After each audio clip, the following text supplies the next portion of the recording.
سمعت التخفيض صراحة وأنا في بيسموه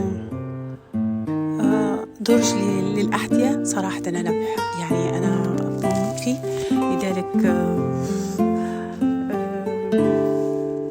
قررت أن أشتري. ولكن أول ما سمعت أن إيكي داير في تخفيض، أنا ما أعتقد مش تخفيض، فقررت أني نشوف هل هذا صحيح ولا لا. يلا معانا، تنسوا لايك وسبسكرايب. يلا تو سويت.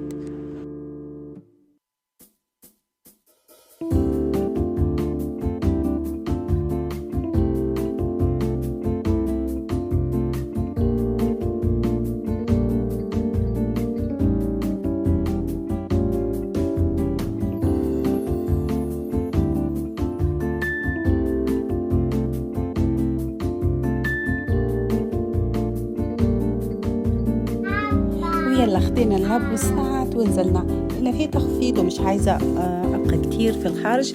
وهون كما شايفين أنا بأخذ اللبسات علشان أضع فيها لابني، فيلا على طول والسيارة وكل شيء كما شايفين. المهم فكانت هذه صورة اللي أنا عايزة أخده، فعلى طول دخلنا. أنا ما طولت كتير في المحل، على طول عملت دورة سريعة كده على السريع، وقلت يلا لأن في طلب أو في سحب كتير على هذا المنتج أو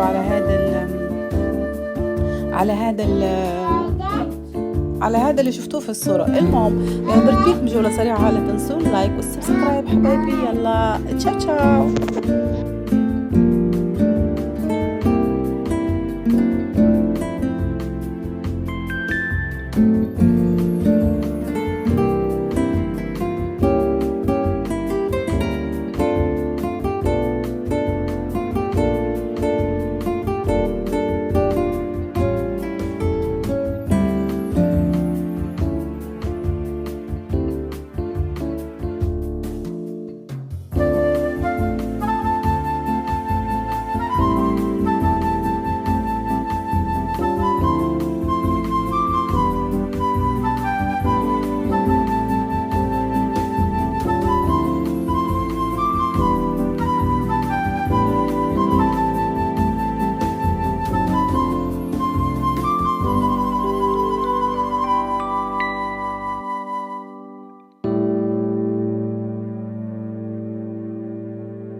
بس الشيء اللي لاحظته في إيكيا إنه والحلو أيضا إنك تخدم نفسك بنفسك، يعني إنك أنت بتشوف المنتج اللي عايز تشتريه وبتسجل الرقم أو بتاخد له صورة وحاجة يعني واحدة فقط، إنك أنت تاخد اسم المنتج أو الصورة وتسأل، أو يعني هناك في ناس متخصصة بإنك أنت يعني موجودين على كل مسافة في شخص على الجهاز، تسأله توريه الصورة، يدخل الرقم تبعية المنتج ويسمي لك، يقول لك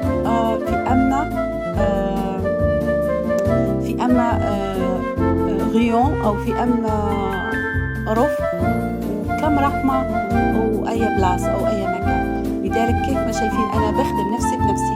حملت الشاريو ومدى حالي جوزي حيحمل فيه الدرج. طبعا الدرج متكون من 2 باكيه ابني بيغني بجنبي. اوكي او جو سي كي توا شانتور الي وي ابخي. المهم فكيف ما شايفين انا جوزي حمله على الشاريو دلوقتي. طبعا حنخرج بيه، وصراحه انا ما خديت وقت طويل يعني لأنه صراحة أو حرفيا المحل إيكيا من أفضل المنتجات. يعني تاخذ منتج من إيكيا ده يعني حيبقى لك سنين وسنين. وكذلك الكاليتي أو أو الجودة صراحة من أحلى المحلات اللي تشتري منها أثاث. يعني أكيد يعني حينال النضال. فشايفين أنا هوني على طول خلصت على طول هوني عايزة أدفع الكيس أو الكاشير، يعني والله ما بعرف كيف بيسووه بالضبط. فالمهم احنا نقوله لك يس بالفرنسي. فهولي اشتريت وعلى طول خارجين، يعني ما استنيت كتير. فابني عامل دوشة بجنبي، فخليكم تشوفوا فيديو براحتكم.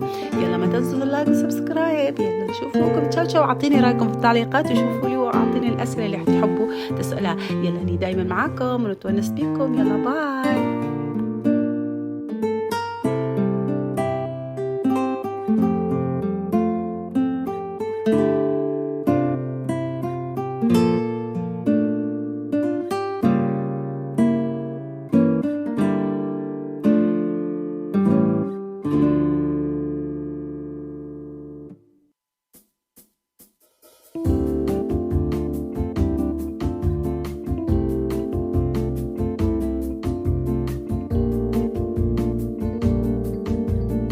وصلنا على طول للبيت، وشوف الجمال والطبيعة. صراحة ما حبيتش نستنى كتير إلا ما نوصل للبيت.